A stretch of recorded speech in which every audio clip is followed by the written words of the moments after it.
Hello বন্ধুরা, শিখা কিচেনে সবাইকে ওয়েলকাম। আজকে না আমি কাঁচা মটরের পাঠা করব। তাই কাঁচা মটরের পরাঠা করার জন্য আমি আটা দিয়েই করব। এই দেখুন, আমি 2 বাটি আটা নিয়েছি। 2 বাটি আটা নিলাম। আর অল্প পরিমাণ আমি সুজি নিয়েছি। এটা আপনারা দিতেও পারেন, না দিতে পারেন, দিলে ভালো হয়। আর দই দিচ্ছি 1 বাটির কাছাকাছি, ছোটো বাটিগুলো, মানে মাঝারি সাইজের। আর দিচ্ছি আমি তেল, সাদা তেল দিচ্ছি।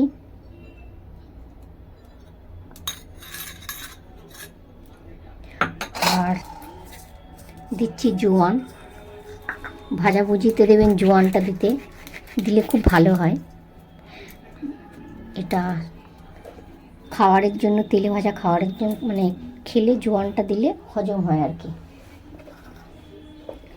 আর দিচ্ছি সামান্য হিং, সামান্য দেবো, বেশি দেব না, কারণ মটরেও একটুখানি দেবো তো, তাই বেশি উগ্র গন্ধ হয়ে যাবে।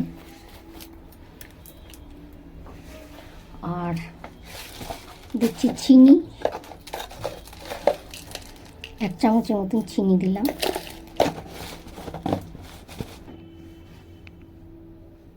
আর পরিমাণ মতন দিচ্ছি নুন। ব্যাস, এবার আমি এটাকে ভালো করে ময়ন দিয়ে নেব। ময়ন দিলে জিনিসটা খুব ভালো হয়। যেমনি আমরা পরোটা রুটি করি সেই রকমই মাখবো, একেবারে টাইটও না আর একদম মানে নরমও না।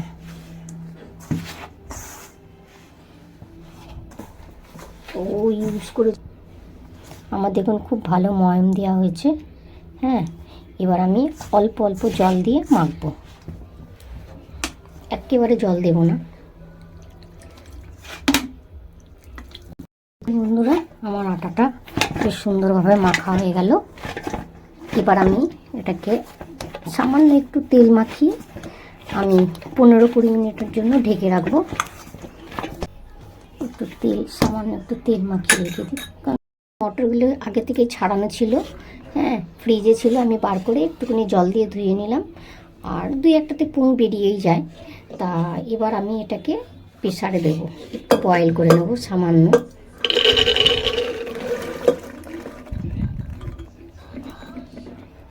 আর আমি না একটা আলু দেব, আপনারা দিতেও পারেন, নাও পারেন, তবে দিলে একটু টেস্টটা আলাদা হয়, ভালো লাগে। সামান্য জল দেবো, বেশি দেবো না। ব্যাস, এবার আমি প্রেসারে মানে গ্যাসে বসিয়ে দিচ্ছি। একটু মানে একদম পুরো গলাবো না। আমি মটরটাকে সেদ্ধ করে নিয়েছি। আর আমি না 2টো লঙ্কা দিয়ে দিয়েছিলাম, তাই লঙ্কাগুলো বলতে ভুলে গেছি। তা আপনারা এর মধ্যে সেদ্ধ করে নিতে পারেন, আর নইলে আলাদা তেলের মধ্যে দিতে পারেন। তা আমি সেদ্ধ করে নিলাম, নিয়ে একসঙ্গে পেস্ট করে নেব। আর এই দেখুন, এগুলো পেস্ট করবো। তো আর আমি দিয়েছি রসুন, এখানে 20-25টার মতন রসুন আছে। আর আদা আছে ওই এতটার মতন, দু কর মতন আদা দিয়েছি। তা আমার এটাতে বেশি সেদ্ধ হয় না, পেস্ট হয় না, ওই জন্য আমি একটুখানি ছেঁচে নিই। তা ছেঁচে নিয়েছি। এবার আমি এগুলোকে দিয়ে দিই। বন্ধুরা, আমি এটা পেস্ট করে নিলাম। এবার আমি গ্যাসে কড়া বসিয়ে এই মশলাটা আমি করে নেব। হ্যাঁ বন্ধুরা, কড়াটা আমার গরম হয়ে গেছে। এবার আমি তেল দিচ্ছি। বন্ধুরা, আমার তেল গরম হয়ে গেছে, আমি তেলের মধ্যে জিরে দিচ্ছি।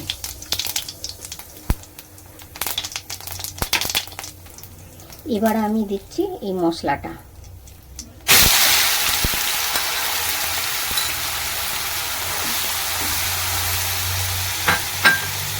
আর এর সঙ্গে আমি দিয়ে দিচ্ছি সাইডে, এর মধ্যে দিয়েছি আমি জিরে গুঁড়ি, মানে জিরে পাউডার, ধনে পাউডার, কাশ্মীরি লঙ্কা গুঁড়ি আর হলুদ। ভালো করে আমি এটাকে নিচ্ছি। একটা ভুল হয়ে গেল বন্ধুরা, আমি হিংটা দিতে ভুলে গেছি। আমি হিংটা দিয়ে দিচ্ছি, বেশি দেবো না, কারণ আমি আটাতে হিং দিয়েছি।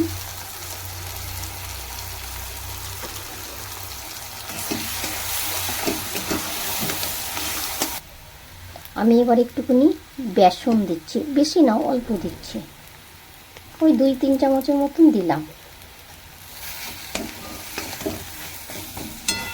এই মশলাটা গাইলে বেশ সুন্দর মাখা মাখা হবে। এবার বন্ধুরা পরিমাণ মতন আমি একটু নুন দিলাম, আর দিচ্ছি 1 চামচের মতন চিনি। আমার সবজিটা হয়ে এলো।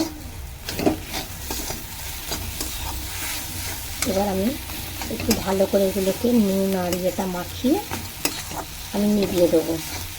আর একটু ঠান্ডা হলে তবে আমি পরোটাটা করবো, গরম গরম না। এটা যদি পুরটা যদি আপনি আটার মধ্যে ভরেন না, তাহলে দেখবেন পরোটাগুলো না নরম নরম, একদম নরম হয়ে যায়। ওই জন্য একটু ঠান্ডা হলে ভালো হয়। বন্ধুরা আমি দেখুন মশলাটা তুলে নিলাম বাটিতে। এবার একটু ঠান্ডা হোক, তারপর আমি বেলে দেখাবো। হ্যাঁ, মটরের পরোটা। বন্ধুরা দেখুন 25 মিনিট হয়ে গেছে আমার। হ্যাঁ, আর এবারে দেখুন আমি এবারে এটা বেশ সুন্দর হয়ে গেছে। আমি এটাকে ছোট ছোট পরোটার মানে রুটি যেমনি করি সেই রকমই ইয়ে করব, গোল গোল করে কেটে নিচ্ছি লড়িগুলো। এটাকে আমি একটুখানি বেলে নিয়ে, সামান্য একটু বেলে নেব এই আটা দিয়ে। আমি কি করে পুর মানে ভরি সেটা আপনাদের দেখাচ্ছি। আমি অল্প করে বেলে নিই, আর সাইডগুলো একটু পাতলা করে নিই।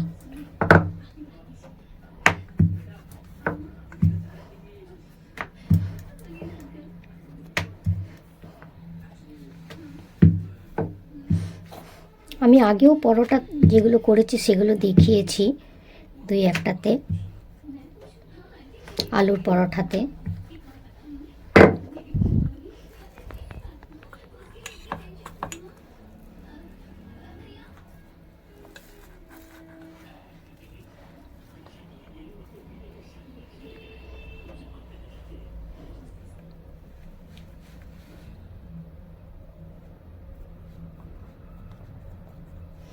আমি এই দেখুন এরকম করে পুর করে একটু ফেলে দিই, মানে এটা রেখে দিই।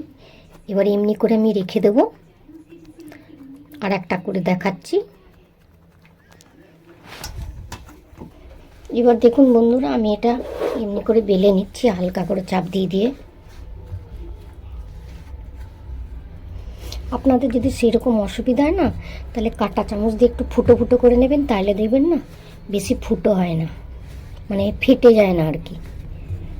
দেখুন কি সুন্দর হয়েছে। দেখুন আমি তাওয়াটা বসিয়ে দিয়েছি, তাওয়াটা হালকা গরম হয়ে গেছে। এবার আমি এটা দিয়ে দিচ্ছি। দেখুন বন্ধুরা আমার এটা ভাজা হয়ে গেল। এবার আমি তেল দিচ্ছি।